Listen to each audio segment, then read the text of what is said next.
Today we are going to discuss Unit 9, which is about the documentations in global logistics. Already we have discussed the different mode of transportations, different mode of transportations in the India and outside India and in global scenario also. So today we will discuss that documentations in global logistics. In this chapter, we will discuss the introduction part of the documentation process. What are the key documents basically used in the global logistics we will discuss. Then we will discuss the dimensions of the different documents, bill of landing, international contracts, and what are the different types of contracts.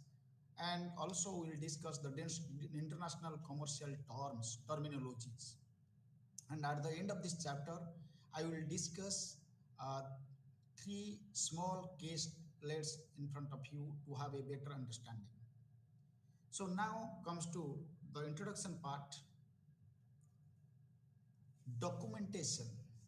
Documentation plays a crucial role in global logistics, ensuring the smooth product transportation, compliance with regulations, and proper communications between the stakeholders.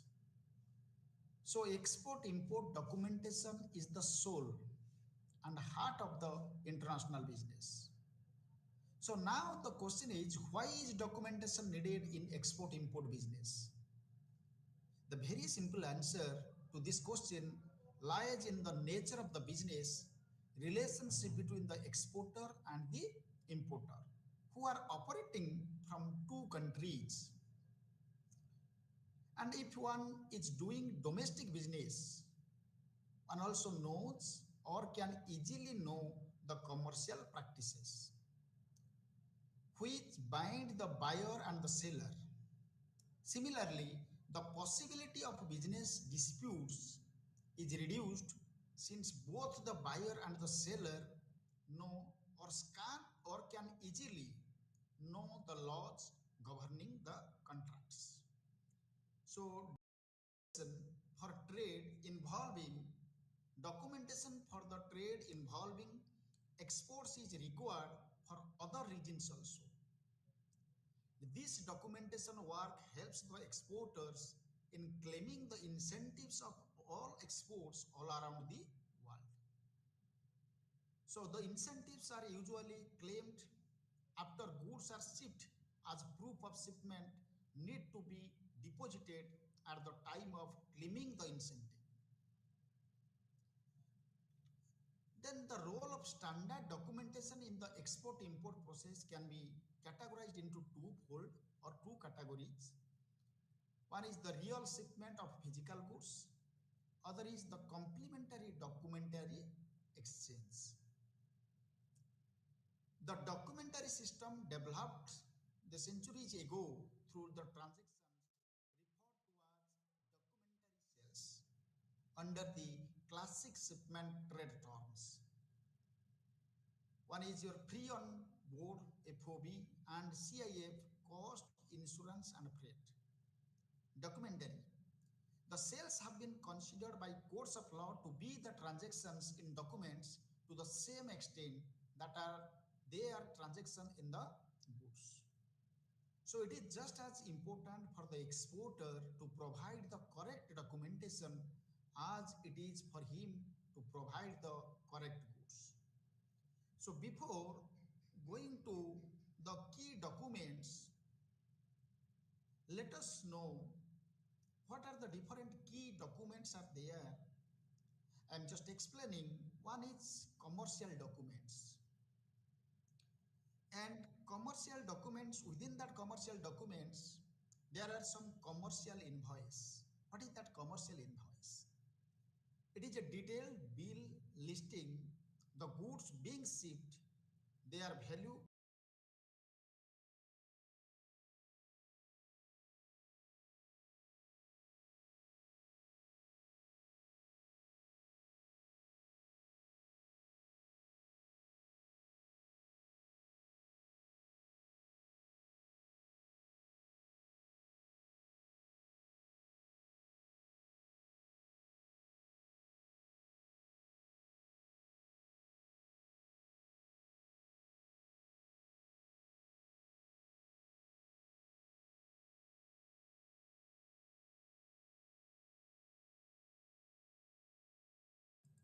Hello, good afternoon.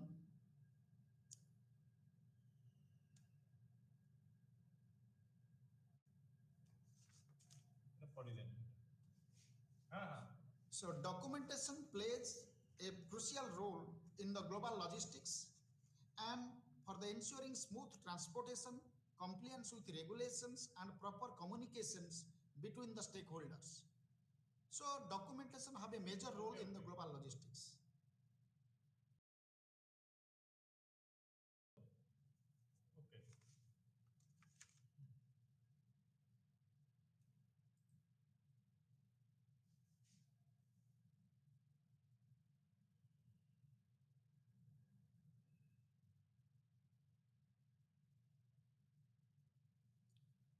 Okay, friends, sorry for the disruptions due to some technological issues. Uh, we could not connect for few seconds. So we are just discussing the key documents. And in the key documents, I was just discussing the commercial documents. Among the commercial documents, we have discussed the commercial invoice.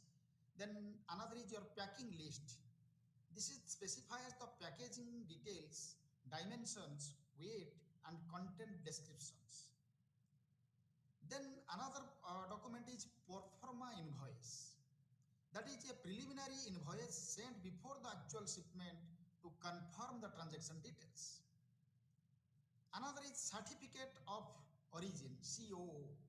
This declares that country where goods are manufactured, often required for the customer clearance and preferential tariffs. So the number of documents followed for conducting the international business across the globe varies from country to country, depending upon the law and practices adopted by each of the countries that create complexity in the conduct of business. So the 10 key documents that are now globally accepted and grouped into the following categories, and some of the documents are export sales contract, purchase contract, and there are some transport documents. We can say one term you can remember, bill of landing.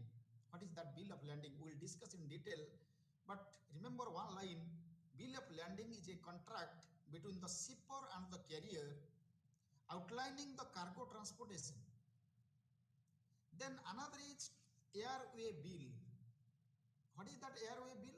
That is similar to a bill of landing, but for air freight only. Airway bill is for air freight only. Then another is your rail and road consignment note. It is basically used for the land transportation to track the shipments. Then there are some other categories, like there are some custom documents. Within that custom documents, there are some custom declaration, some import export licenses are there, some custom bonds are there, and another category is compliance and regulatory outcomes documents. This is some for the dangerous goods declaration, DGD, health and safety certificates, insurance certificates. These are coming under compliance and regulatory documents. Another is for financial and trade documents. There is one is a letter of credit. It is basically a financial guarantee from a bank ensuring the payment upon fulfilling the trade conditions. Another is bank draft or bills of exchange. We can say it is a payment order used in international transactions. So already we know the two common two documents, that is export sales contract and purchase contract. These are the documents to be raised by exporter. There are six. One is your commercial invoice. Next is your certificate of origin, COO. Another is certificate of inspection, certificate of insurance, bill of landing, already I told, transport document, bill of exchange or draft, it is required for the financial and trade documents, that is a payment document. The bills of exchange, it is a payment order used in the international transaction basically. And there are some other category of documents to be raised by importer only. Basically, these are, one is your letter of credit, another is letter of import declaration. So there are 6 for exporter, 2 for importer. The 6 for exporters, the documents are like commercial invoice, certificate of origin, certificate of inspection, certificate of insurance, bill of landing, bill of exchange, etc. So after that, let us know what are the different dimensions of the documents. What are the different dimensions of the documents? For enabling the importing party to receive the goods contracted for and the exporting parties to receive the sale worth, as well as to safeguard the incentives of the export, documentation formalities are made compulsory. It is compulsory, not optional. And it is important to note that all documents relating to with the export have to abide with the commercial, lawful, and investment prerequisites. One of the important dimensions among the commercial documents includes transport documents, that is the heart and soul of conducting business. It may be national or international level, but it is the heart and soul of the conducting the business. Now, due emphasis is being paid for these three perspectives so that better understanding can be developed for the rationale of these different documents. And documents of transportation which are prepared under the commercial dimension, also known by the name shipping documents. And these documents allow the discharge of the responsibilities written in a contract of export by the exporter and the importer. So as per the written document terms, the exporter is abided by the rule of making shipment of the goods as per the prerequisites of the agreement, and while the importer is abided by the terms written for making the payments for the goods purchased. So for a delivery under the CIF agreements, there are certain commercial documents like sellable invoice, bill of landing, airline bill, post lot receiving, indemnification policy, credential, unnegotiable bill.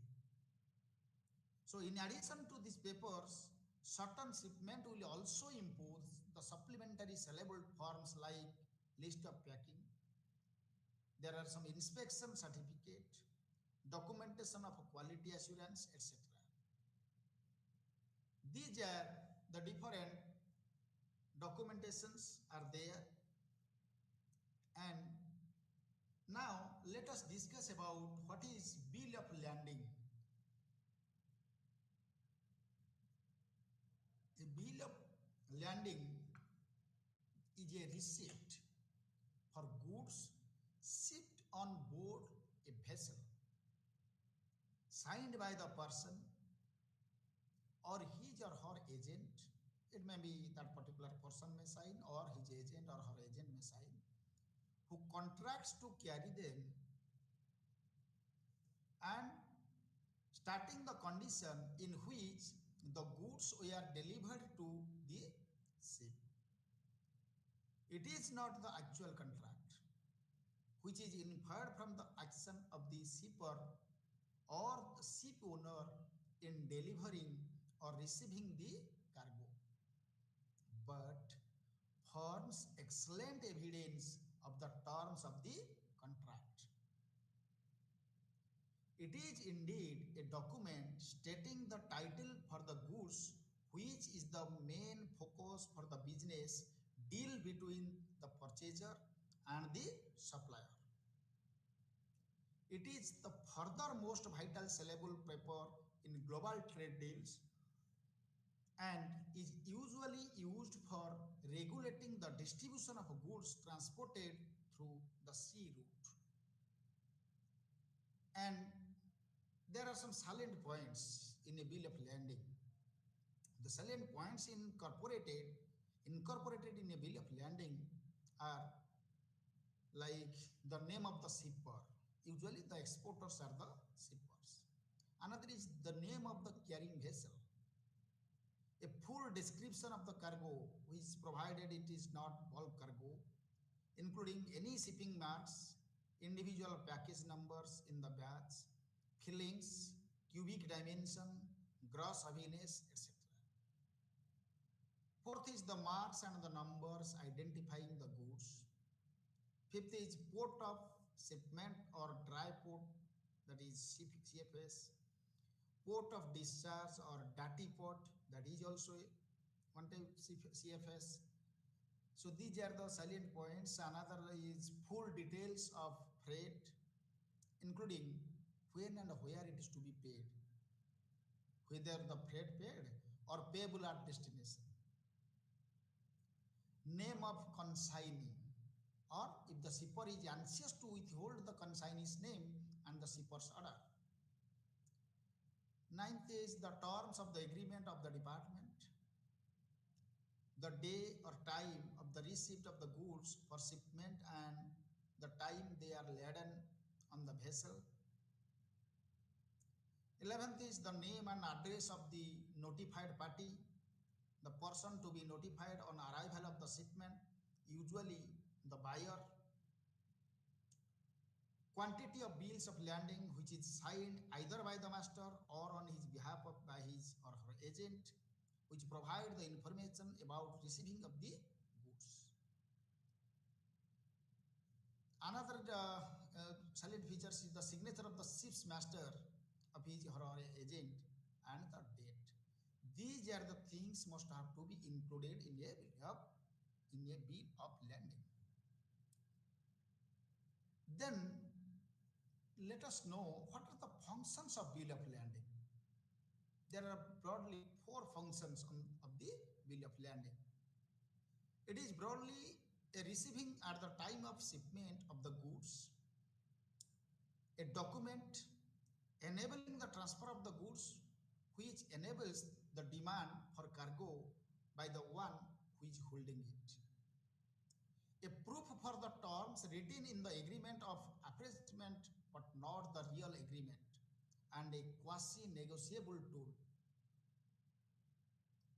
And the bill of lading is drafted and is duly signed by either the carrier or on behalf of the carrier, that is either by the master of the ship or by his or her agent. Also it is embossed as freight paid or freight payable at destination as per the circumstances whenever goods arrived on the board. So the cargo is termed as clean bills of lading with no further endorsement whenever goods arrived are in a good condition. Bills of lading are drafted in sets and the numbers assigned varies as per the trade.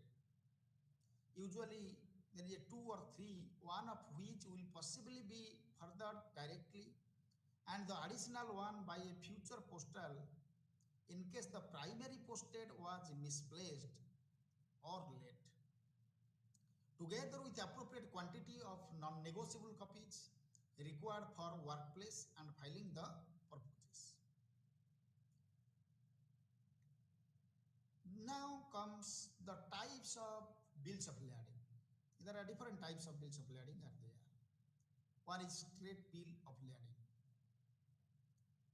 two order bill of lading, shipped bill of lading, received bill of lading, groupage or master bill of lading, split bill of lading, transshipment bill of lading, through bills of lading, clean bills of lading, close bill of lading, and stale bill of lading. These are the different types of bills of lading. Now, let us know what is airway bill. Already we know there is a airway bill. In air carriage, the transport document is known as the airway bill. And this document constitutes the prima facie evidence of the conclusion of the contract of appointment of receipt of goods and of condition of the carriage. Therefore, there are three functions are performed by this document. It is a forwarding note for the goods, a receiving for the offered goods, and a authority for obtaining the delivery of the goods. So by itself, airway bill is not a document of title, nor is this the document of transferable. However, airway bill can be made into a transferable document by which it can be transferred to a third party by endorsement like bill of lading. But by and large, the business and commercial practice does not treat airway bill as a document of the title. Clear? The purpose of airway bill are alike to the bill of lading in respect of its features as a proof of a contract and as a receiving or cargo. The airway bill can be provided as a receiving when either cargo was given to the carrier pending shipment or when the cargo is laden on panel board of the aircraft. This is known by the name like clean receiving or a closed receiving. So in general, AWB or airway bill is not a title document, but the same can be made a title document by making it as an order a airway bill. It is a usual practice in the trade for getting consignee named the airway bill. So accordingly, there are things are transported to the consignee whose name is written in the EWB or airway bill. As soon as the consignee identifies himself as the same person about whom information is recorded in the airway bill, goods are delivered to him without any further delay. Okay. Now let us discuss about there is a combined and multimodal transport document. For a multimodal movement of goods in container, a document known as combined transport document is prepared. The movement of good is usually done by using more than one mode of transport, that is either rail or ship. To aid the procedure, the Foreign Exchange Dealers Association of India, FEDA, has also come up with brochure number 81 and 82 for facilitating easy export of goods in containers from certain stated inland hubs of India. And there is a international contracts, and there are the different types of contracts. Contracts, we can say export sales or purchase are the heart and soul in the conduct of a business. Because if any organization or business want to expand its business globally, definitely the contracts, it may be for sales or purchase, are the heart and soul in the conduct of a business. It may be nationally or internationally. In the event of any dispute, the resolution revolves on the terms and conditions contained in the contract, as this being the legal document wherein the stakeholders bind themselves. Since commercial trade laws vary from country to country, the International Chambers of Commerce, ICC, based in Paris, have taken to lead to evolve around 250 international model contracts that can be followed by all the nations depending on the nature of commercial transactions.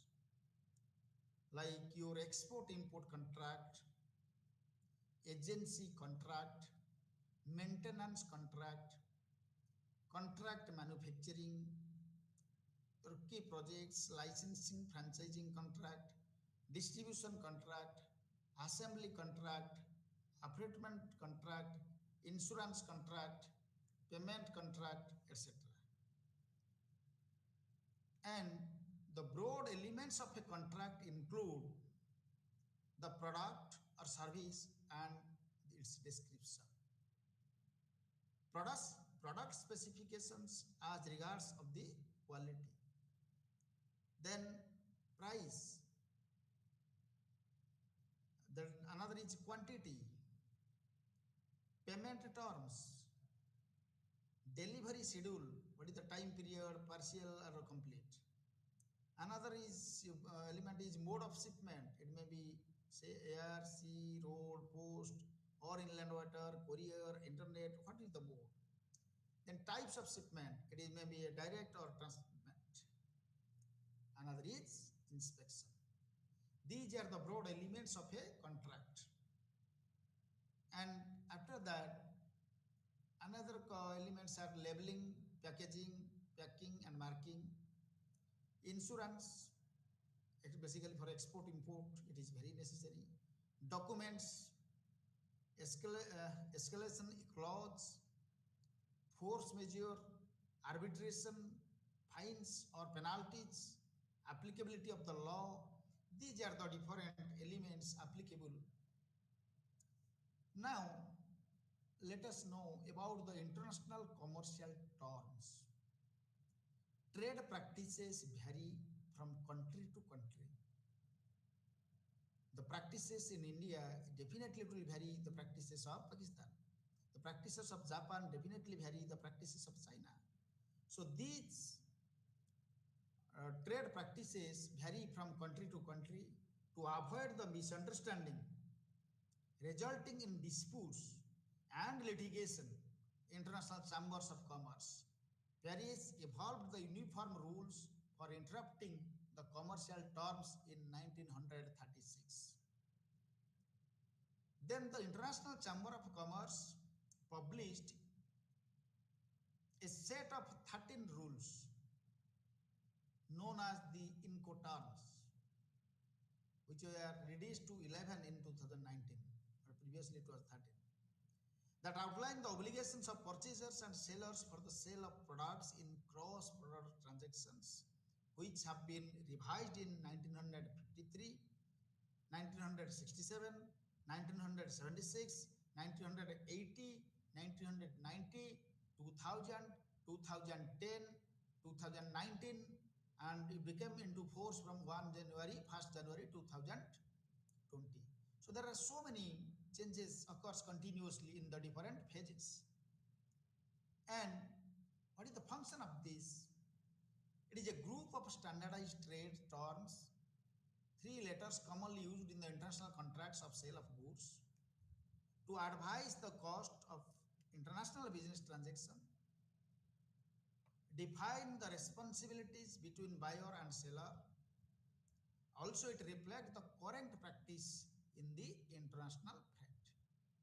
This is the function, these are the functions of these international contracts.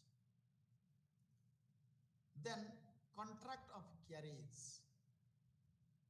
The Incoterms utilized in a transaction will dictate which party is responsible for each transportation segment and its corresponding contract of the carriage. The Incoterm that is utilized can affect the title passage in foreign trade. As a general rule, we can say pre-carriage, main carriage, on carriage should be utilized in connection with the Incoterms. And then what is pre-carriage? The 3 terms we discussed, that is pre-carriage, main carriage and on carriage. What is that pre-carriage? It is the transportation segment from the seller's location to the point where the cargo would leave from the seller's side. For an example, to arrange for pre-carriage, you would contract with an inland carrier to make delivery to a port of airport. But what is main carriage? It is the transportation segment from the seller side to the buyer side. For an example, to arrange for the main carriage, you would contract for ocean or air carriage. What is on carriage? The transportation segment from the point of arrival to the designated ultimate receiver. For an example, to arrange for on carriage, you would contract with an inland carrier, and to make a delivery from the port or airport of arrival to the ultimate receivers. So this is the one is your pre-carriage, main carriage and on carriage. So based on the mode of transport, for any mode of transport, multimodal Incoterms, there are some terms are there like EXW, that is your X works. The FCA, that is pre-carrier, these are the terms you have to remember. That is another is CPT, that is carriage paid to. CIP, that is carriage and insurance paid to. That is DAP, delivered at place. DPU, delivered at place unloaded. DDP, delivered duty paid. So these are the different mode or any mode of transport, that is your multimodal Incoterms. And for sea and inland waterway transport only, there are some Incoterms are there, that is FAS, free alongside ship. Free on board is FOB. Cost and freight, that is CFR. Cost, insurance and freight, that is CIF. So these terms, please remember, what is used in the different transport documentations. So based on seller and buyer responsibilities, there is a E group, that is your departure, that is a term EXW, X works, minimum seller's responsibility is here. Another is F group, here the main carriage unpaid, that is a pre-carrier FCA, free alongside ship, that is FAS, free on board, that is FOB. Another is C group, that is the CFR, cost and freight, CIF, cost, insurance and freight, CPT, carriage paid to, CIP, carriage and insurance paid to. Then D group, that is arrival at destination. There are different groups are divided. DAP, delivered at place. DPU, delivered at place unloaded. DDP, delivered duty paid. These are the different terms. So after that, let us know what is the rules for domestic and international trade. Traditionally, the Incoterms rules were used for international sales contract involving the movement of goods across the borders. However, with the formation of trade blocs like European Union, cross-border regulations have significantly reduced.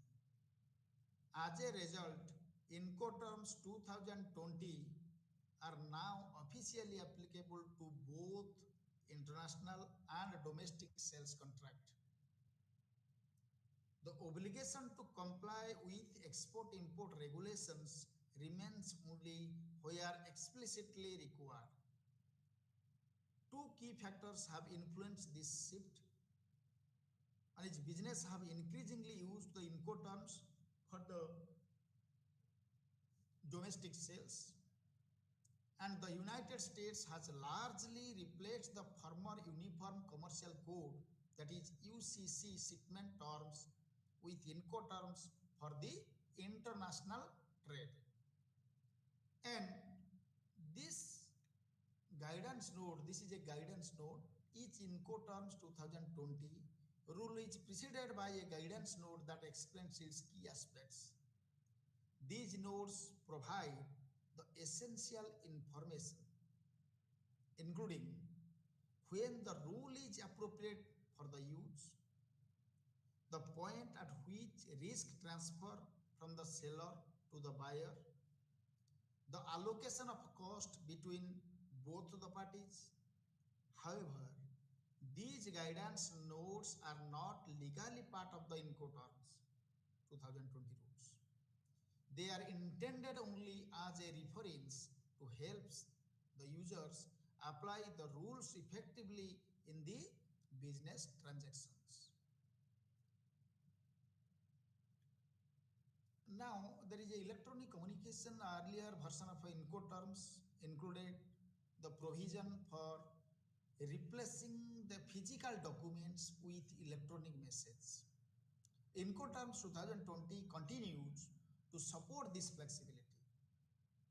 If both parties agree, electronic communication such as electronic data interchange, EDI, and digital documents can be used in place of traditional paperwork. Another is insurance cover. It is another also important factor. Cost insurance and freight, CIF, carriage and insurance paid to CIP are the only Incoterms in 2020 rules that require the seller to purchase the insurance on behalf of the buyer. So under Incoterms 2010, both the CIF and CIP, cost insurance freight and carriage and insurance paid to require the insurance coverage under Institute Cargo Clause. And in Incoterms 2020, the insurance requirements for the carriage and the insurance paid to has been upgraded to Institute Cargo Clause A, which provides a broader coverage. So Clause A is typically preferred for manufactured goods, while Clause C remains more suitable for commodities under CIF, that is cost, insurance and freight. So I am repeating, Clause A is typically preferred for manufactured goods, whereas Clause C remains more suitable for the commodities under the cost, insurance and freight. Then let us know about the clearances for security issues and its related information. In nowadays global trade environment, safeguarding the goods during the transportation is a major concern. It is essential to ensure that goods do not pose risk to life or property, except for those inherent to their nature. With growing security regulations worldwide, the Incoterms 2020 now incorporates the provisions addressing the security related documentation to enhance the compliance in the global logistics. It is one of the emerging things. With the growing security regulations worldwide, the Incoterms 2020 now incorporates the provisions addressing the security related documentation, security, to enhance the compliance in the global logistics. Until there is a security, how we can enhance the compliance in global logistics? Then terminal handling charges. The cost became quite a problem with the Incoterms 2010 with some parties, and in some cases carriers were changing their pricing, so sellers were often faced with new bag charged terminal handling charges. The Incoterms 2020 now provides much more detail around the cost and now appear under the A9 by sections of the rule. This clearly states which costs are allocated to each party. which costs are allocated to each party. This is in the terminal handling charges. And another thing, what is the own means of transport? In certain Incoterms 2020 rules such as FCA, when delivery is at a non-seller's premises, DAP, DPU and DDP, the seller or the buyer can use their own transport instead of hiring a third-party carrier. This is particularly common in road transport. For an example, if a seller owns trucks and prefers not to hire a freight forwarder, then they can personally handle the transportation. However, this is only possible when the Incoterms destination and the place delivery are the same. Otherwise, it is not possible. If these locations differ, the seller may still transport the goods, but the buyer might have already assumed that risk, depending on the agreed Incoterm. There is challenge here. And there is FCA Incoterm rule. In Incoterm 2020, the FCA free carrier rule has been updated to address the situation where goods are sold under FCA free carrier but are transported by sea. Often the buyer, seller or their bank may require a bill of landing with an on-board notation. So under Article A6 by B6, the updated rule allows the parties to agree that the buyer will instruct the carrier to issue an on-board bill of landing to the seller once the goods have been loaded onto the vessels.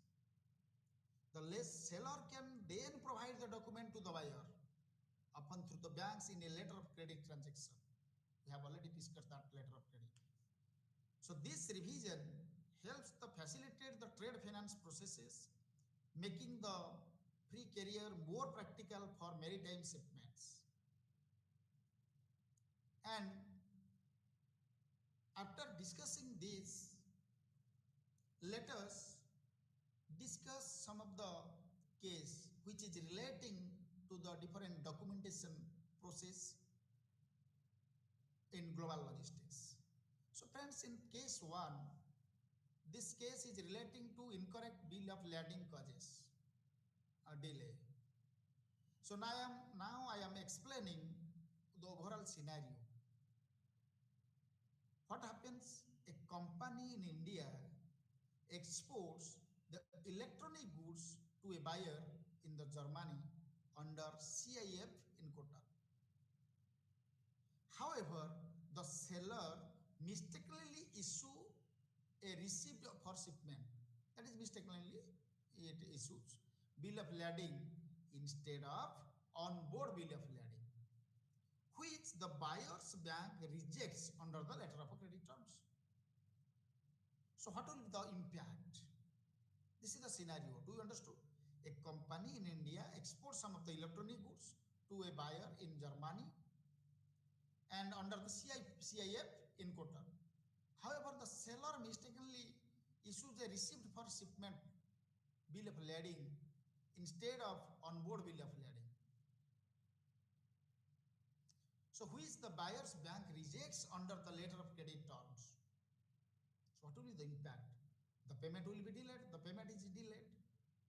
The shipment remains stuck at the destination port due to incomplete documentation. And the seller incurs additional storage cost also for this. So you know the scenario and you have already realized the impact. What is the lesson for you? And the lesson is ensuring the correct bill of lading time is crucial when dealing with letter of credit in global trade. Otherwise, this type of situation will arise. This is a small case on the incorrect bill of lading or which causes delays. Second case, that is the missing certificate of origin blocks customs clearance. Now, again, please observe the scenario. It is a textile exporter in China, ships garments to a retailer in Canada.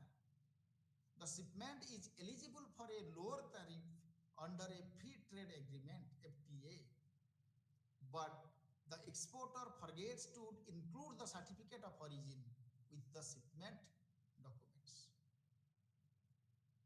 So the impact is customs in Canada applies a higher tariff due to the missing of CO certificate of origin.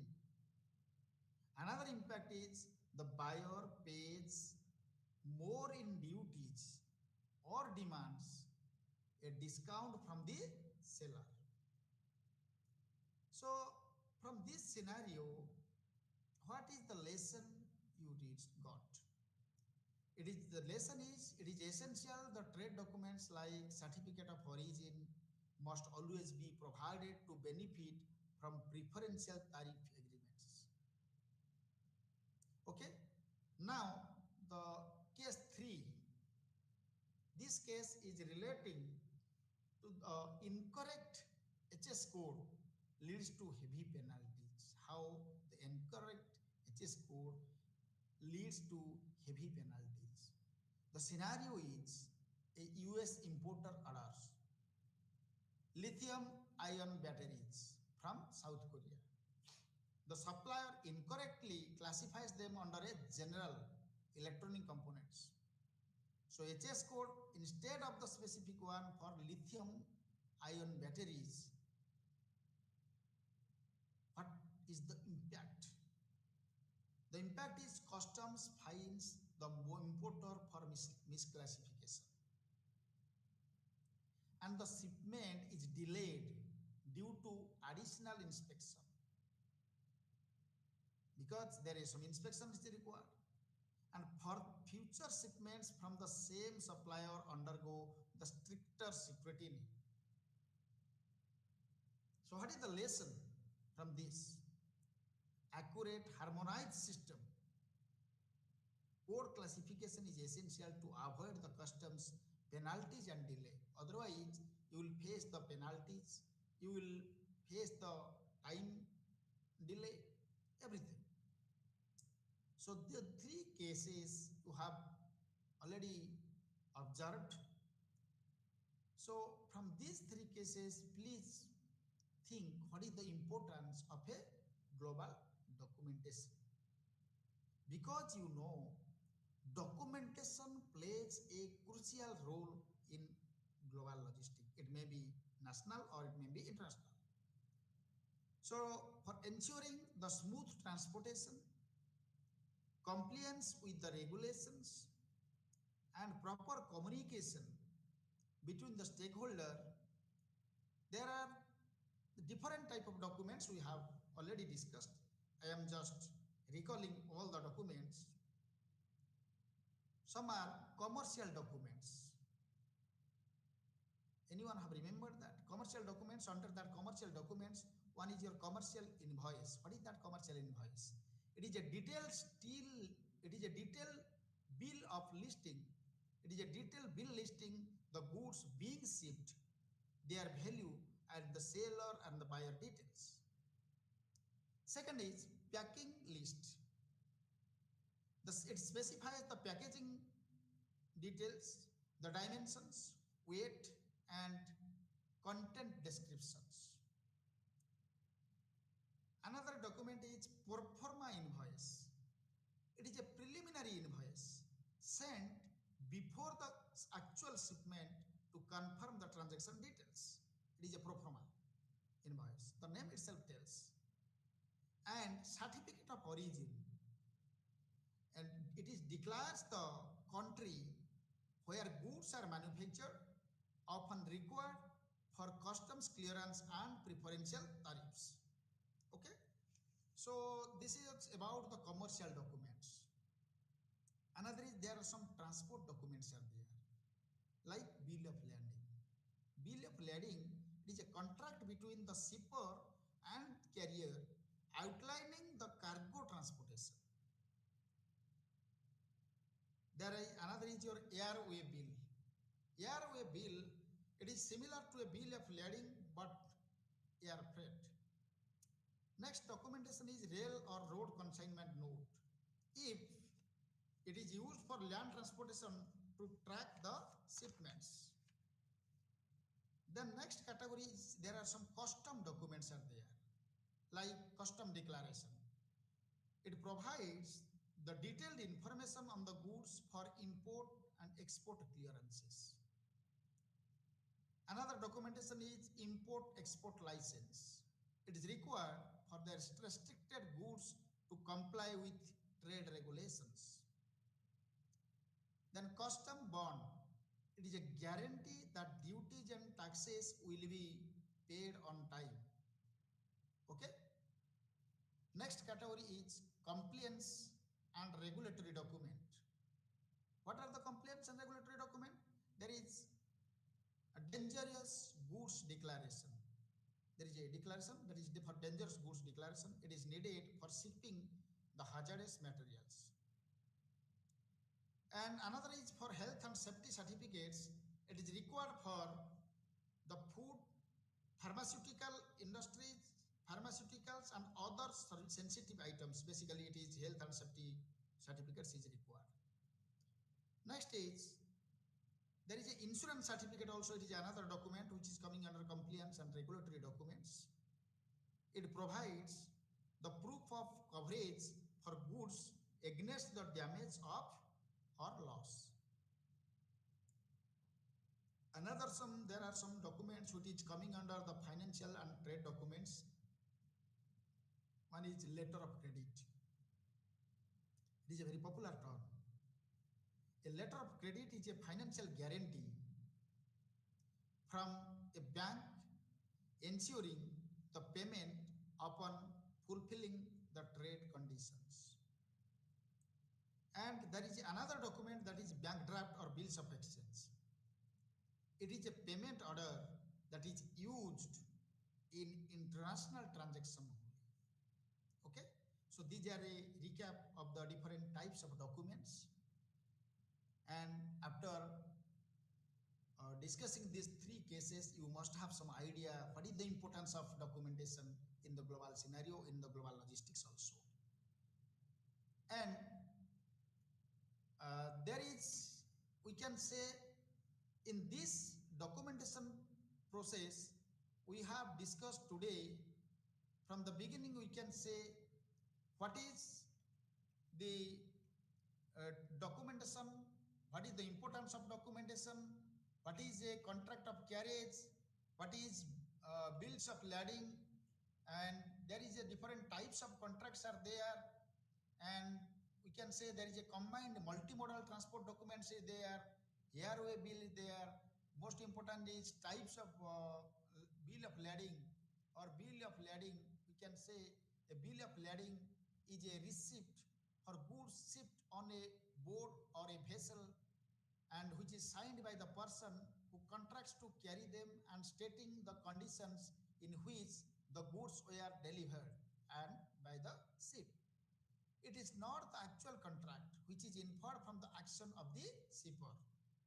And if the bill of lading has some salient points already we have discussed, and like there is a name of the shipper, name of the carrying vessel, full description of the cargo, marks and numbers of identifying the goods, part of the shipment, port of discharge, everything should have maintained.